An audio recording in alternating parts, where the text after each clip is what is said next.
Welcome to the Vortex of Gemini, a portal of in-depth curiosity and endless possibilities. In each episode, I take you through a tunnel of emotions, sensations, and information. And in this tunnel, my intention is that not only our intellect, but all of our energy bodies are open to what we experience here.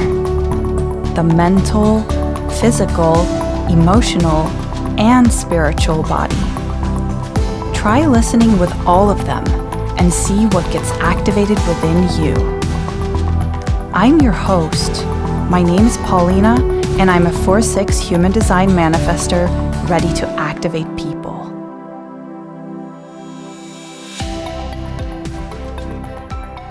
Hi everyone, and welcome to today's episode where I have my very first guest on the show, Lena Penno Andersson, or I am in Soul Flow on Instagram. She is a mentor and a friend whom I met on Instagram, and we've kept in touch since 2019. I invited her on the show because I saw an emotional Instagram live video where she saw a truth of her son's school that she wasn't aware of before. And it made her son act in ways that she wasn't familiar with before. So she made it her mission to find out what was wrong, and we will talk more about it in the episode. This episode gives you a perspective and an insight on how to turn around situations that feel off to growth opportunities and empowerment of yourself and your child. There are so many golden nuggets coming from Lena and her life experience. Also her diverse background within stress management, coaching, but also her psychic intuition. We talk about how it's so important to understand your own needs first to then really be able to understand your child better. Because when we feel safe and held in ourselves, we can better give that to our kids as well. Now, I hope that you as a parent get some inspiration for change in this episode. I don't have kids myself, but I'm very passionate about children's development and safety, and how we as adults can make sure that they feel seen and heard. Lena talks about a masterclass that she has in January, and obviously it's already happened. But I just want to let you know that she has many more in store. So make sure that you go and follow her on I am in Soul Flow on Instagram. I am in Soul Flow. It's one word. To see her future projects for you to step into your best empowered version. Welcome to a new episode.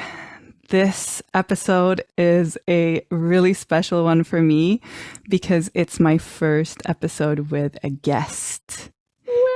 And this guest is someone who I've connected with on Instagram since I think it was 2019. And I participated in her group coaching program. I think it was for 30 days.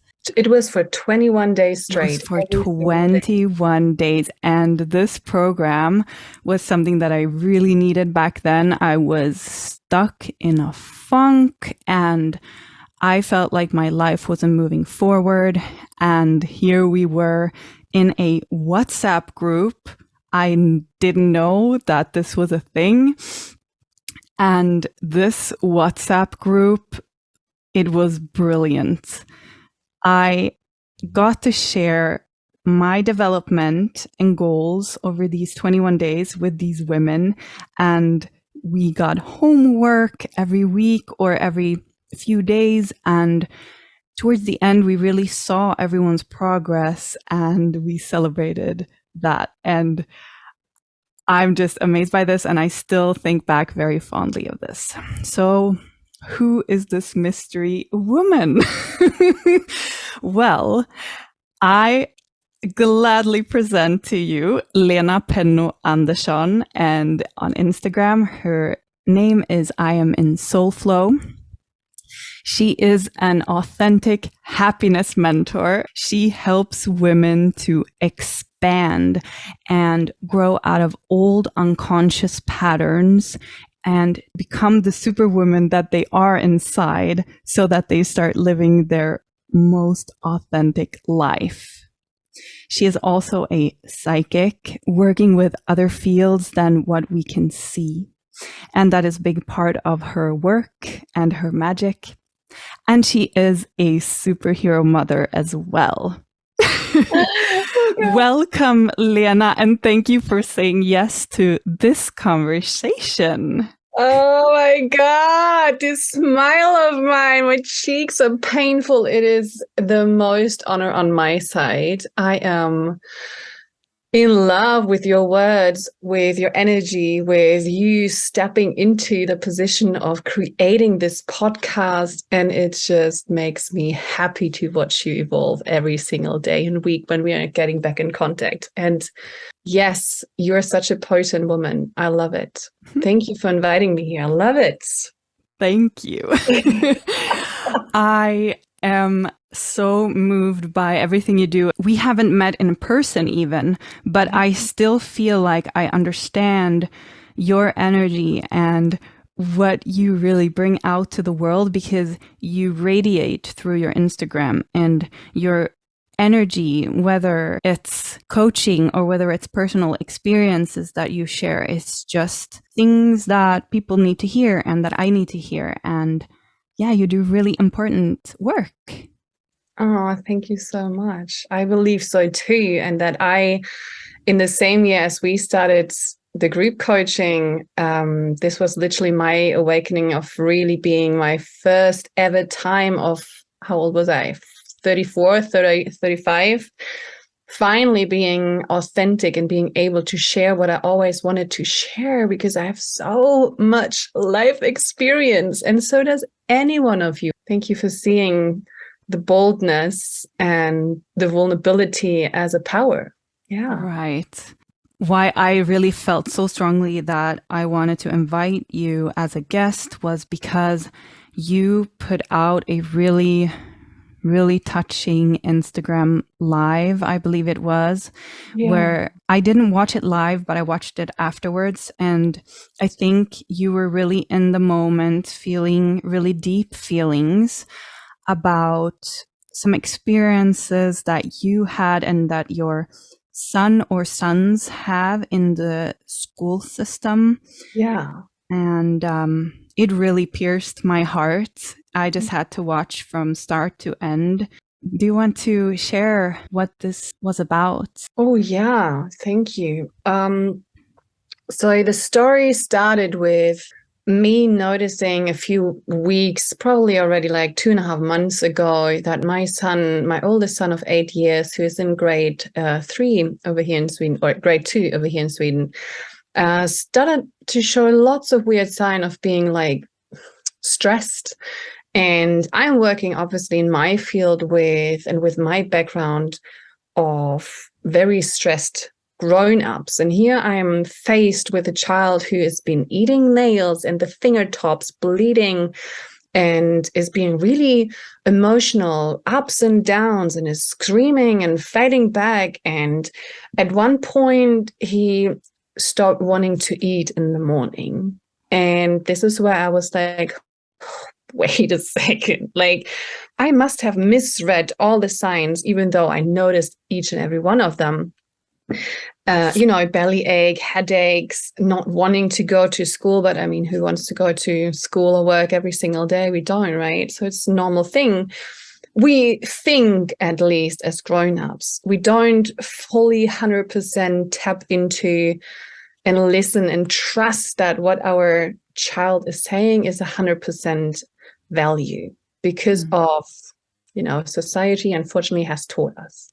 So I made it happen that I went to watch an entire day from 8 o'clock or 8:15 until 2:45, 3. So many hours for an 8-year-old, even in class. I was already like,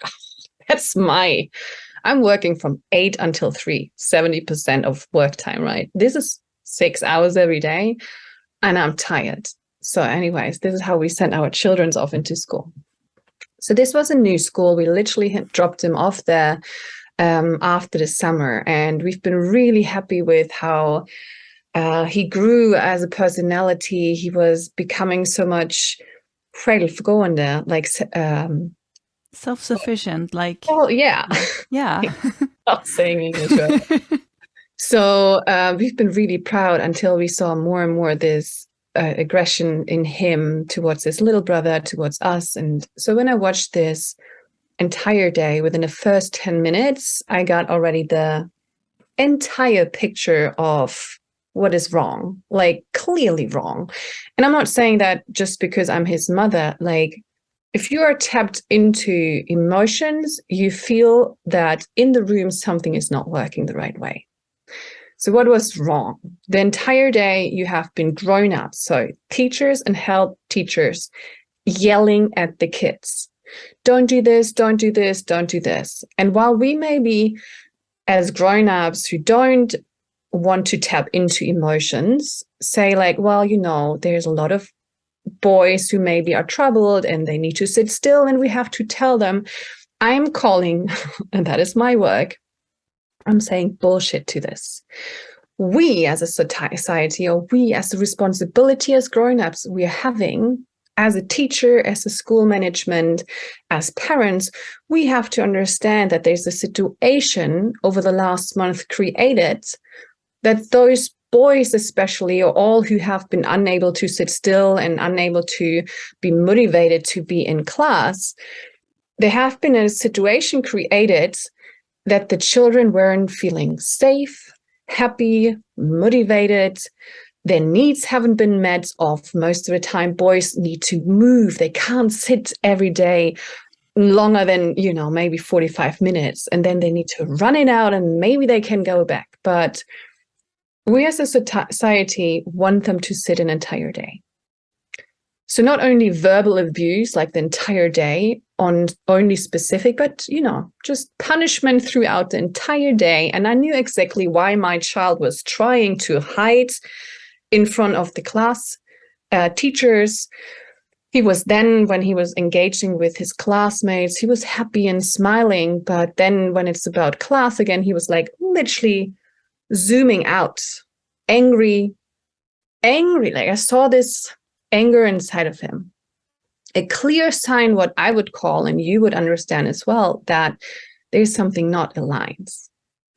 And I was so shocked that when I came out of school, I looked at him and I had tears in my eyes and I said, I'm so sorry. I fully understand now what is happening, and this hasn't been okay, and this shouldn't be happening, and it is not normal. And I will make sure that we are making a change in this class. And if you need to change the school, I will make everything possible to turn this thing to something good again, because you have been, with the soul you are having, already traumatized in the way who you are. That is obviously his perspective and my perspective. And then we have all those parents and other children's perspective. And me as a coach, I know about that and had included all of those different opinions, of course.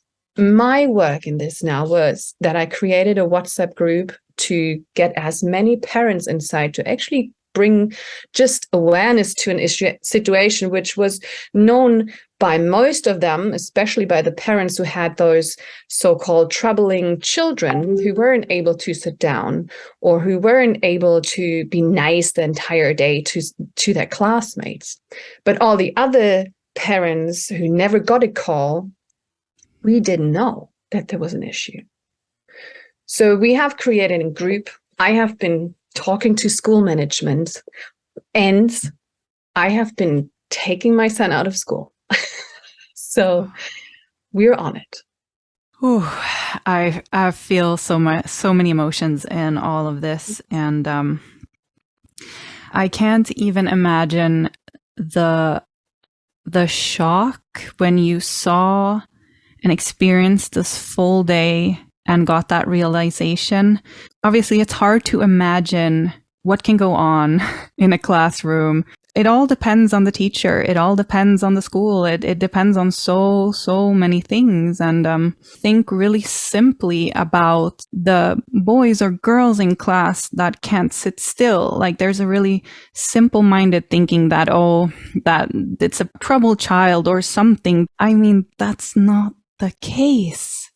Children are supposed to move. They're not supposed to be sat down in one place in one day. I mean, we know this as adults. We have office jobs, some of us, and it is hard to sit down, even if you work part-time. Like we are also meant to move. So I can only imagine, like, if you're a child that needs to move even more, the buildup that it must create inside.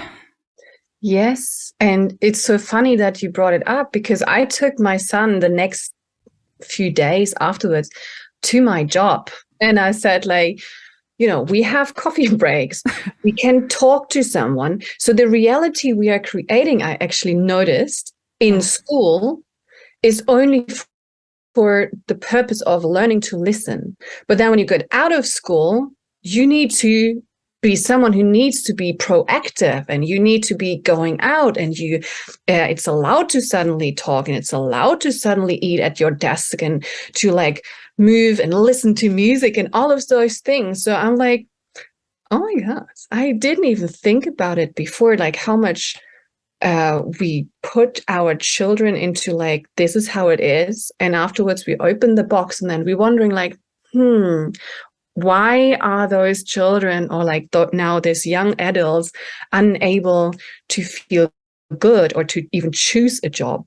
Like that was one part of my story even. Yeah. Where do you see that this all begins? Is it the structure? Could it be the teacher's education? Or where does it start? Is it complex? It is complex. Yeah, I think that's very complex, because if I'm looking from obviously a different lens than if I would talk to a school principal. We had this meeting with a school principal, and he was explaining to us, we have, not even in Sweden, I know, but in Sweden we have 65,000 missing teachers. Oh, that's a freaking lot. Meaning, like, where are, who is teaching our kids?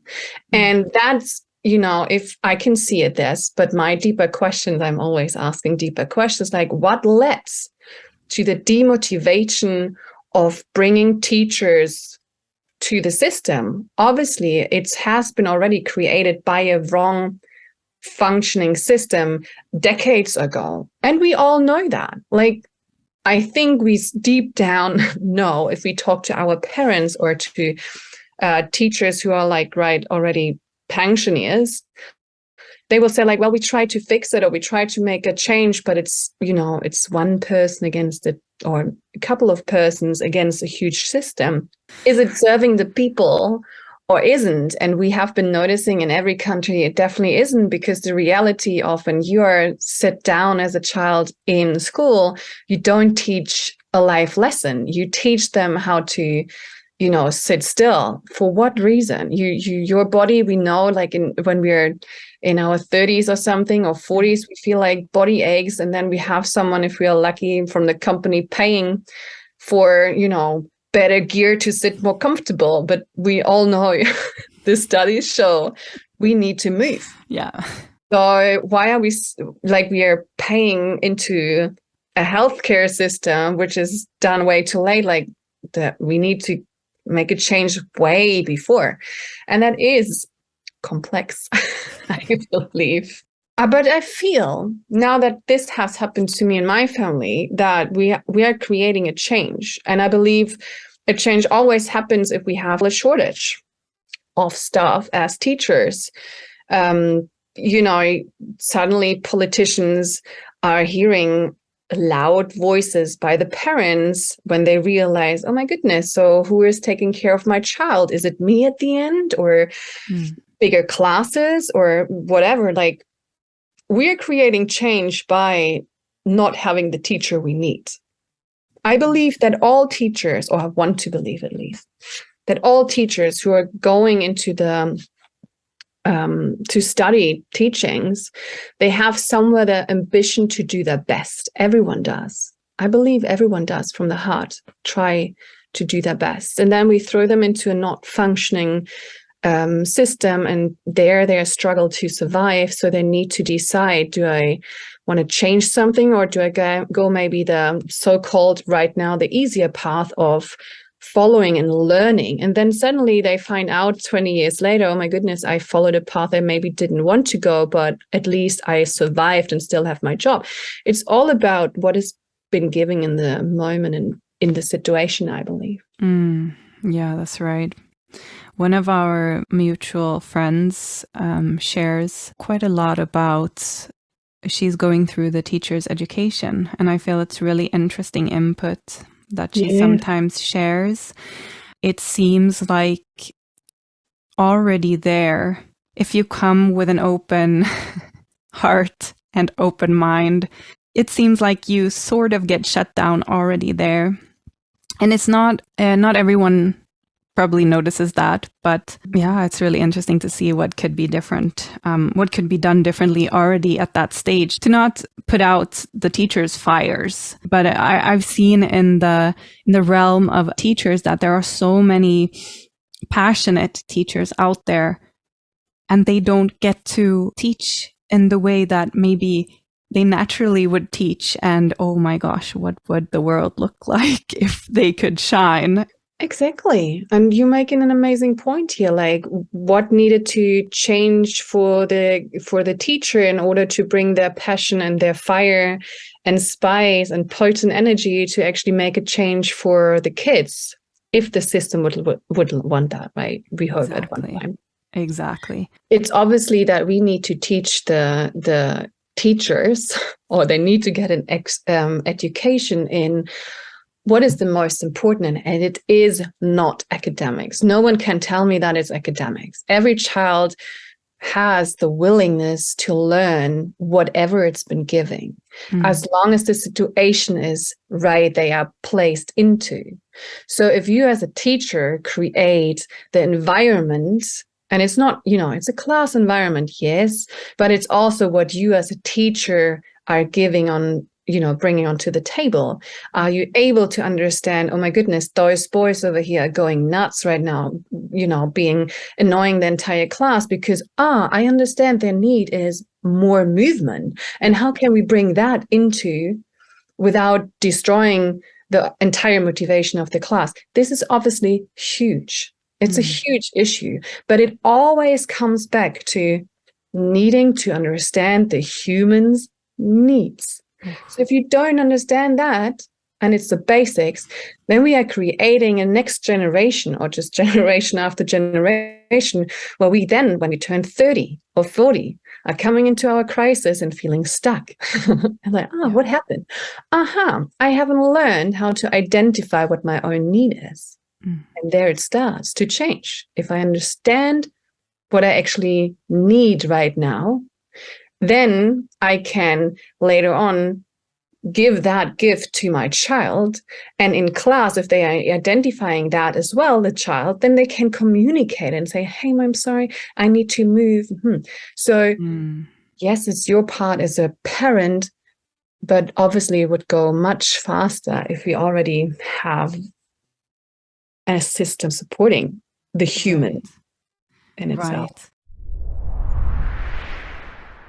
You talk a lot about this understanding and being one with your child and this topic and understanding your child. And obviously, a lot of parents nowadays have a lot to do. They're stressed, maybe burnt out, and maybe they are too stressed to read their child. Do you have any advice on this topic in general? Because you work a lot with women and maybe also with men who struggle. Yes, exactly. I love that you're asking, because this will be all about the masterclass we're coming to talk about a little bit later. It all begins with you. So we cannot expect our child to be happy and still smooth as I don't know, coming back home from a school day and then fritids, right?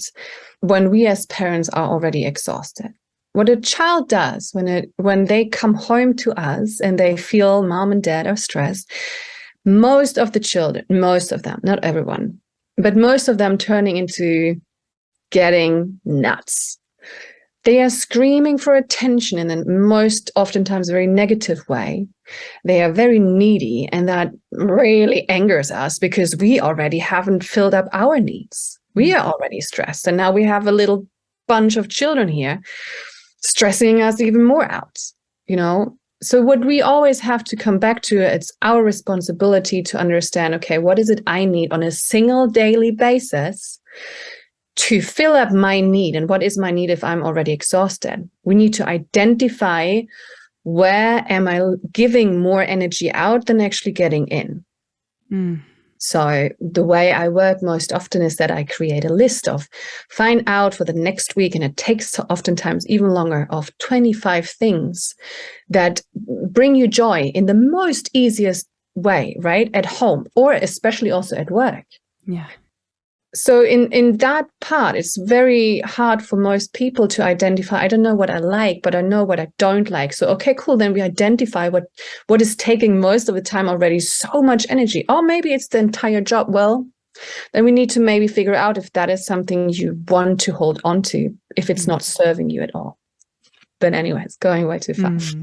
I remember, I just want to add in, I remember we did that even in the beginning of the WhatsApp group session. And I remember one of my things at work, it was going to the coffee machine. That gave me huge joy. So that was part of my list. So I remember I started going to the coffee machine, like, I don't know, 4 or 5 times, just because it was in my list that we created.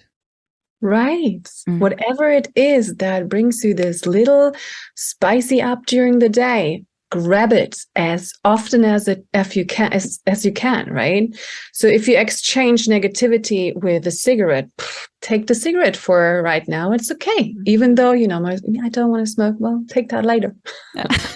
We need to put in a balance, obviously, of what brings you more joy. If you don't like your job 8 hours a day and you have not even 5 minutes of joy, well, then obviously you're burned out at the end of the year because you have been giving and giving and giving, and no child will be ever able to fill you up. And that it's not even the child's responsibility anyways. But let's come back to how we can support our children in this situation, right? So first of all, you need to make sure that you get all the needs done to fill your cup up first. And then it is so easy to spend just 5 or 10 minutes with your child undisturbed, one by one, not 3 and 1, one by one, and give them really the present moment attention. Like, ask as many questions as you want, but most of the time, let the kid lead. Let them talk, let them be quiet, but you are sitting in this present moment for 5 or 10 minutes only, and watch that child. And you do, it's so-called sport casting. Say, I see you. You're just right now showing me how good you're painting. Like, just explaining exactly what they are doing, giving them the sense of my mom or my dad or whoever you are, they are seeing me. It doesn't need so much more. And already this creates the connection the child needs in order to feel safe. And a child can live off by 5 or 10 minutes a day. We as parents, at the end, the older we get, we need more. We need more to connect and feel there's a balance in our life. Wow. But yes, it is always coming back to connect to yourself and able to connect with someone else.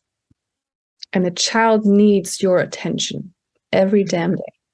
Not in the way you're doing things, but more in the way you're being with him or her. Here's the view of a parent who, of a woman who is a parent. You get stuck because when we have babies, they need you every single moment. So the more independent they get, we are so behind of identifying, oh, okay, I'm not needed in the way more, you don't need to breastfeed or give the bottle every minute. You don't need to oh my goodness, don't fall. Or, you literally give a child much more by stepping back and let them do their mistake or involving them more. So you maybe instruct a bit more. There's so much gold given by literally just observing and letting them help during the normal day, right? But it is very hard to identify, and we haven't talked about that, but at one point I went into burnout. It's a complete different and long story. But one of the reasons was also because I haven't identified where's my need and where is the child's needs end. So it is going, when you're having a baby, it's going into each other. You're merging. It was for me, it's not for everyone, that's for sure. It was for me something I had very trouble to see. When can I step back, actually? I needed to do all the mistakes. I needed to go through all the dilemmas and painful and guilt and shame feelings to identify, my goodness, again, what is my responsibility in all of this? And this is painful. And I believe it is very painful. Yeah. And I believe we are caught up. And again, it's coming back to the system. We are very caught up in, we are already disconnected when we're waking up because probably we haven't slept enough, or we are already with our mind in our 10 a.m. meeting at work, or in our relationship issues, what happened yesterday, but we are never really in the moment. And this is even, not even having kids, right? So now there's a kid also playing a role. So everything we are having in life, even with or without a child, it's taking us away from our connectiveness, from ourselves. So what we always, in order to make a change, need to realize, am I with me, or am I just pretending to be myself? Am I authentic, or am I just pretending? Or if I were my mother or partner hat on, or if it's my work hat, what am I right now doing? And am I able to be authentic and honest with myself? And we need to check in every single minute. So this is coming back to the simplest things. If I know we talked about it in our WhatsApp group, even though it's so long ago. Yeah. When you're going to work and you need to go to the toilet, how connective are you to your bladder? Is it a connectiveness of, I can wait 2.5 or 3 hours? Or am I doing the need my body tells me to do? It starts with awareness and it ends with awareness, I guess.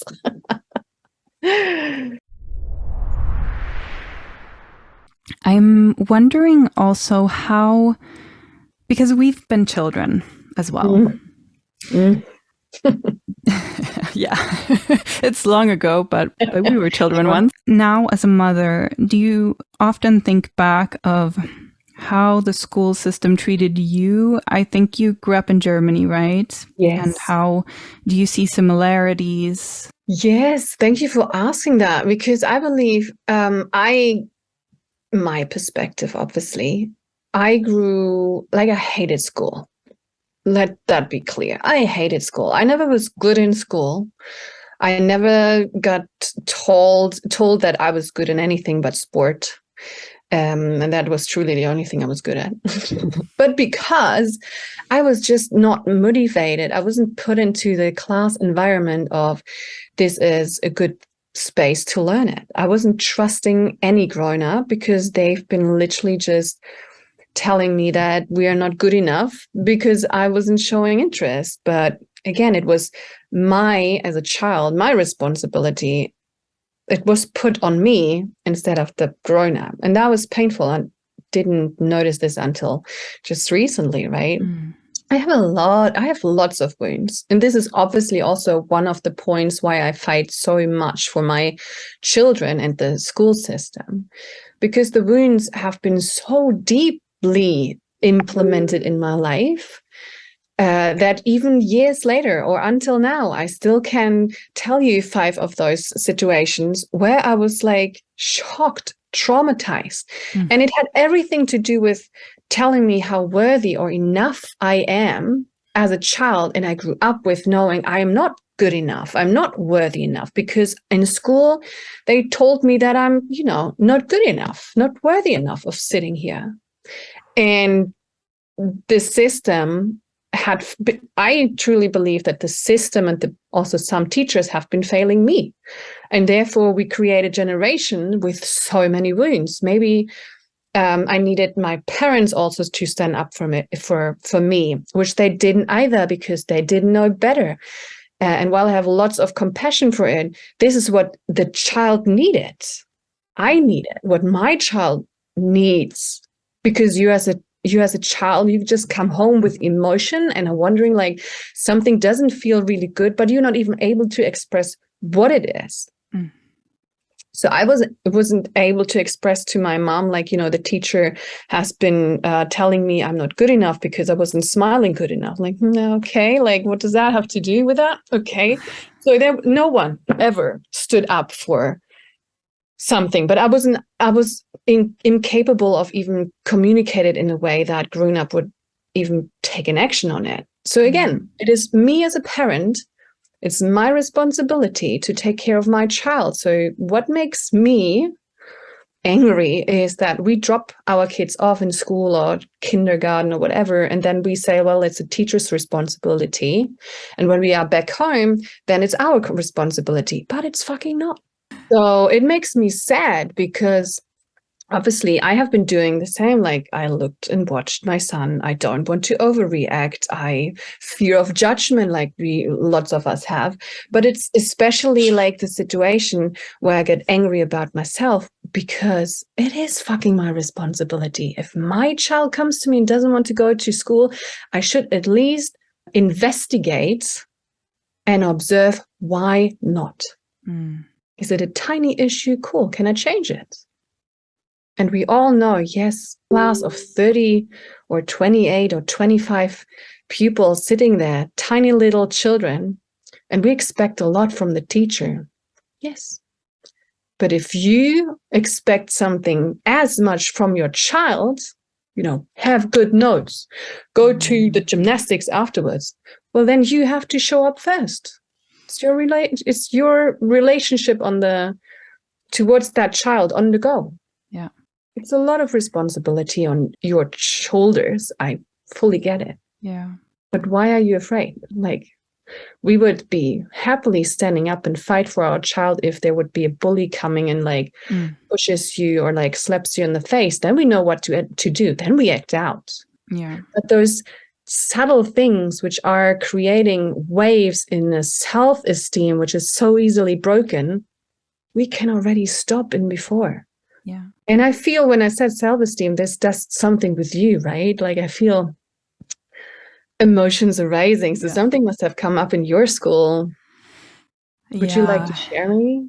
I mean, I've always been a very theatrical person and doing big faces and using different accents and animated person. But in school, I became really composed and silent and shy. And this is something that I didn't also realize until now, that the school system really suffocated me in a way that I wasn't aware of then. I couldn't build my self-esteem around people and around things that I like within the school system. Outside of the school system, I was very much myself and got to explore and play around and feel safe. But within the school system, not so much. And that has really created a wound in further studies and in especially in work. Like, I think that's where I really noticed it the most, obviously, because we spend so much time there. So it's incredible how now I get to build my self-esteem. This podcast is a part of my self-esteem progress, that I dare to speak in public, because I didn't dare to speak in public in the classroom. So it feels really big to sit here and speak from the heart and not with a filter. Yes.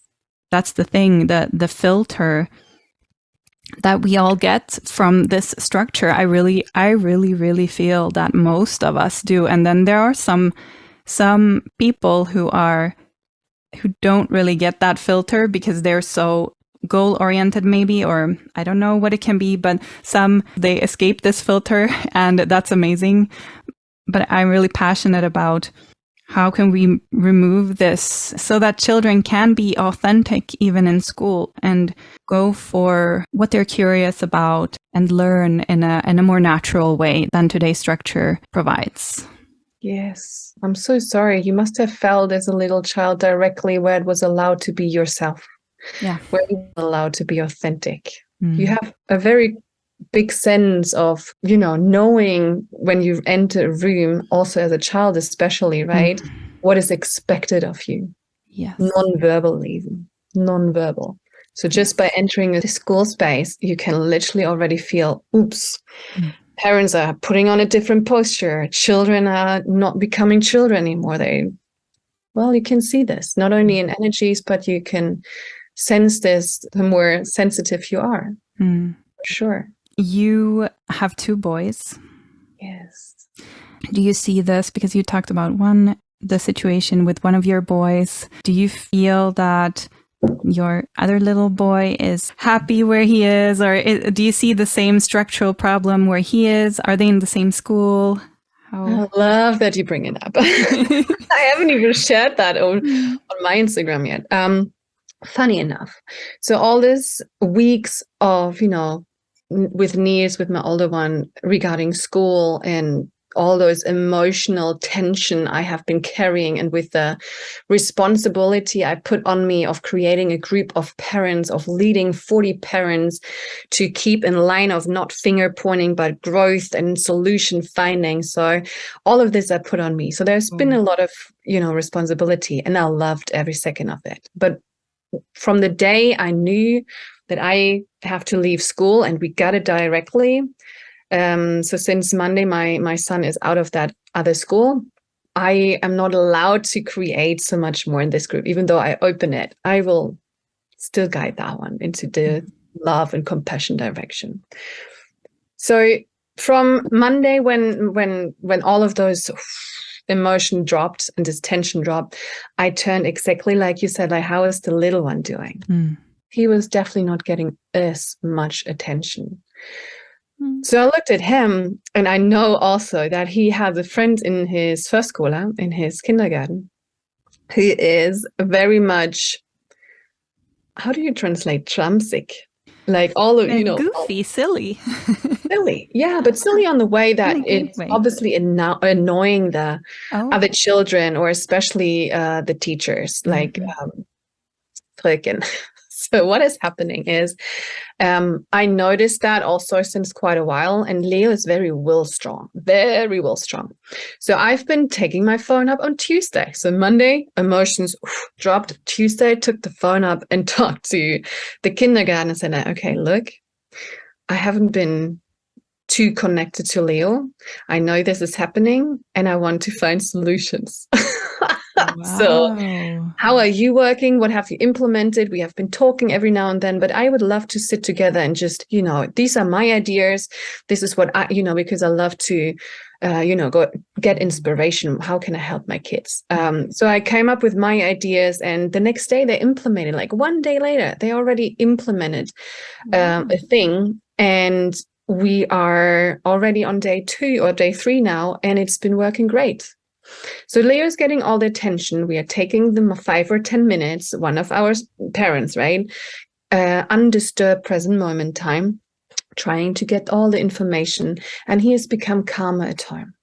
But what we've always been doing through all those weeks and months is we are creating a gratitude journal.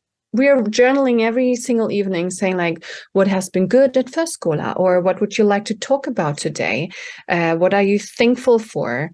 What's the best thing that happened? Please draw it over here on this page. So we are acting as our night routine anyways, in a connectiveness with our child, so that they get, at least in their way possible, everything out what there is. What I have noticed with those gratitude journals is that my son always has said, my best friend likes me because I am tramsig, because I'm silly. And like, no, you are lovable because you are funny. You're not silly, you are funny. You have great ideas. You're a motivator. You're an inspiration. Like, right? We need to come back from something he took up, from the clowniness, and put actually words into it. Like, what can he take out for when he's later, building a self-esteem? He can learn from it. Oh, wow, I might be silly, but people like me not because of my silliness, but more because I'm following my leadership or my will strongness or my ideas or whatever it is. So we need to change communication here, or we need to change words, only words, simply to create a bigger impact in a better way. So we have been always doing, with the awareness we're having right now, a work on our little one as well. That is so lovely. I love this gratitude journal, to have that as a routine, and he knows that every evening he's going to do that. But I can imagine if you start really young, yes, and maybe it becomes a habit even in when you're older. I hope so. I honestly hope so. At least if, even if we would make a break that we will take it up a little bit later, or even during the day and stuff, right? Yeah. So we obviously we have only a few minutes in our evening routine. So we are trying to have it very slow, but that we take at least few of those, like, I think it's like 3 questions. And this takes, honestly, especially with a 5-year-old or a nearly 6-year-old who is tired, this is already taking 10 minutes. Yeah. Because they are tired and they're telling you about different things. And it's like, yeah, but today I really want to get over it. So, it's about connectiveness. It's about the bigger picture. It's beautiful to sometimes look at the big picture, to see where can this lead and where are we going? Where are we going with everything we do? Yes. I'm not a parent myself, but I'm getting really good emotions, and maybe I will be a parent one day, and I will definitely listen back to this episode and just soak in your wisdom, because this is intuitive parenting, like on a whole different level. I really think that everyone has their own kind of intuition and own instincts, and this is something that we should explore a bit more. Where am I taking care of myself or the people around me, and how can I intuitively do that and in an authentic way? It all goes together, authenticity and intuition and gut feeling and all of these things. Yes. And it's funny that you say that, because I literally had a talk with my colleague today, I remember, and it was about that. She said, I'm not sure if I ever want to get children because of her traumas during her life. And I was like, that's so interesting, because I believe that most women asking themselves the question, like, or telling themselves, like, I will not become a mother before I'm not ready and have done some inner work or some inner healing. Like, but we're never done with healing. So let that be clear. Like, I got healed because of my kids, not before. So nothing can prepare you for parenthood anyways, even if you want to have kids and you know all about them. No, you don't. Like, there's so many things you need to realize that you can't prepare, but you have all the power inside of you. You have all the intuition, and you have all the respect, and you have all the love it needs, and you have all the fears, but it's on you to channel it into potency and saying, what do I want to get out of it? I can only learn from these situations, and what can I teach in these lessons to my children? It taught me this, so I will teach you this.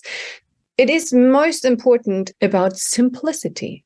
Isn't it, by the way, how this WhatsApp group was called? Simplicity? It was something like that. I don't remember, but it sounds very familiar.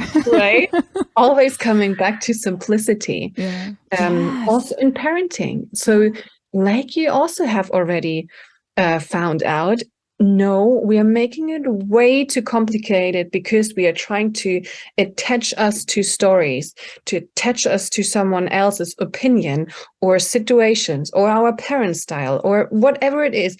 But we have all the answers inside of us. I'm not even kidding. And it is like, for you who is listening and saying like, I don't even know what you're saying with that, you will feel it when you're pushed into the situation. Every woman is ready to be a woman and a mother when it comes to that time.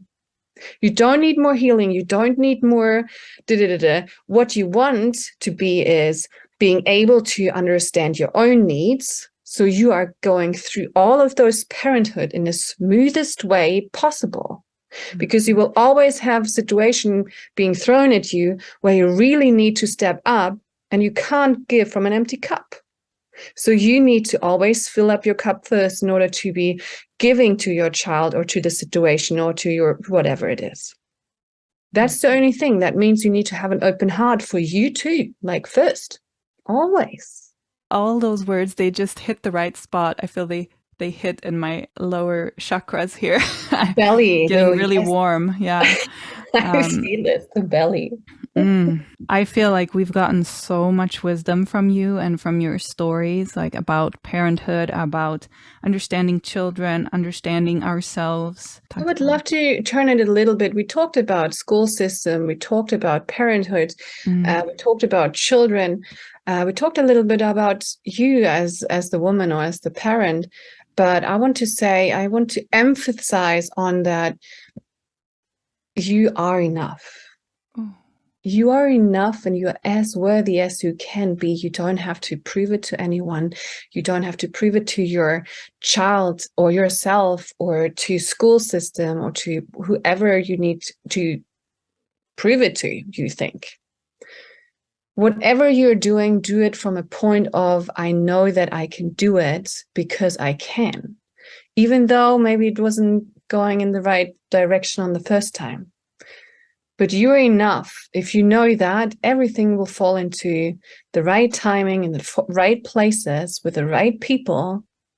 And the more you're believing in this, the more you're vibing it out.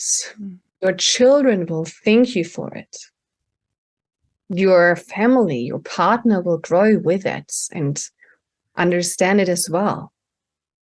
If you know that you're enough, everyone surrounding you or coming in contact with you will understand that they are enough too. And I think that's a good thing to take home because it's all aspects of life, obviously. That's beautiful. I know that you've helped me push through a really funky time in my life where things were standing still and I was stuck in bad habits. And I know that you have a few projects going on in the present moment. Is there anything that you would like to share out here that maybe someone listening could take a part of? Yes, thank you so much for asking that or bringing that up, because it is a project of mine to bring also the awareness to not only self-esteem and women in itself, what I normally work with, but to finally, I have created this masterclass, which will happen on the 14th of January. So the date is already set. And we will talk about literally everything what we talked in this. It's amazing how timing works, right? Yeah.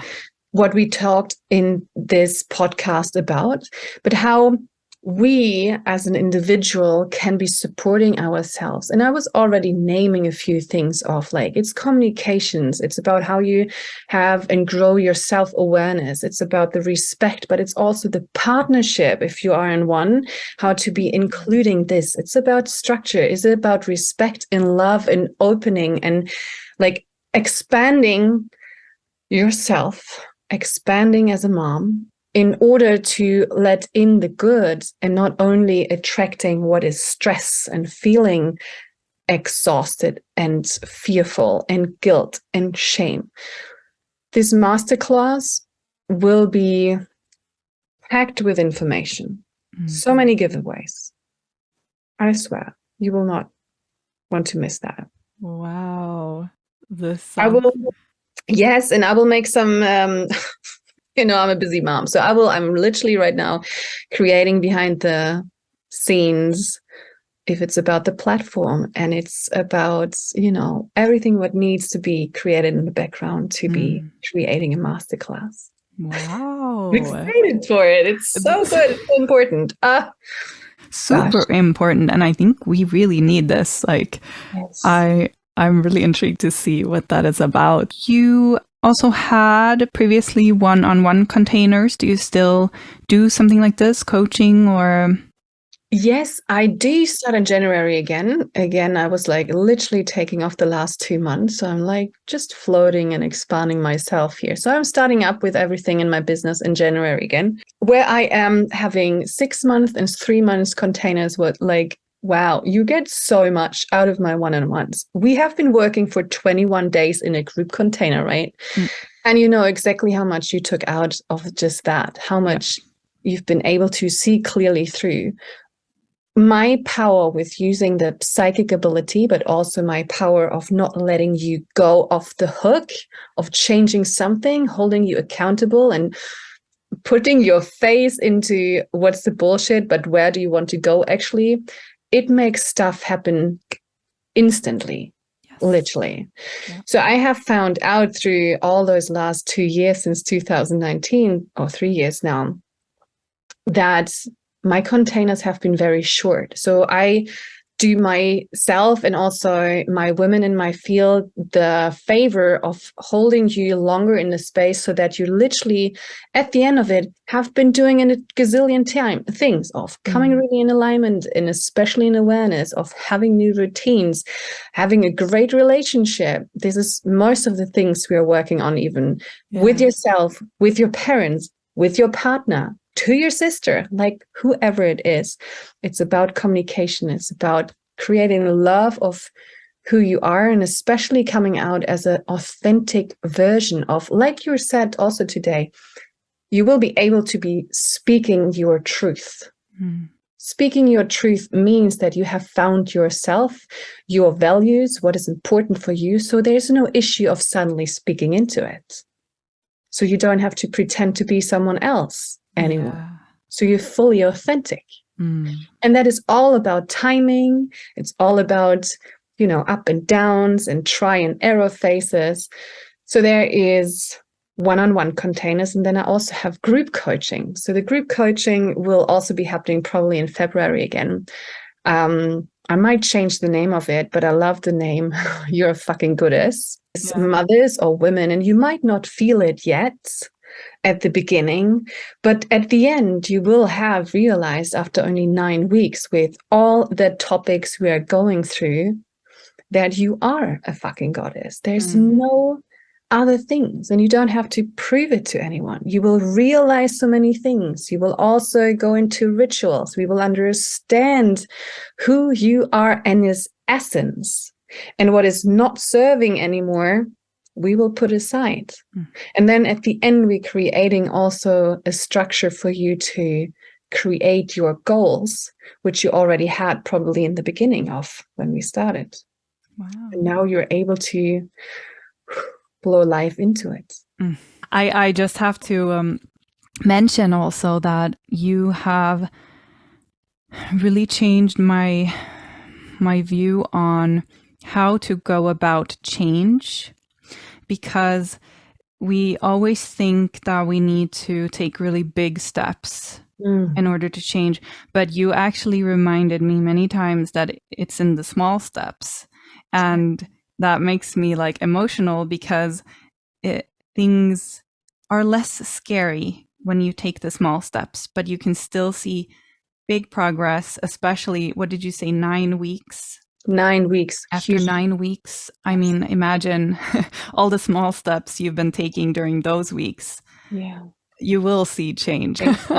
So much. Yes. It is the biggest blessing to see people stepping into so potent energies, creating a different lifestyle and using their energy to create something so powerful in such a short time.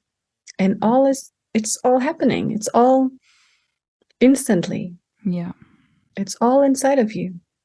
My podcast is about my curiosity and me wanting to expand and learn. So I feel like already I've learned so much from you.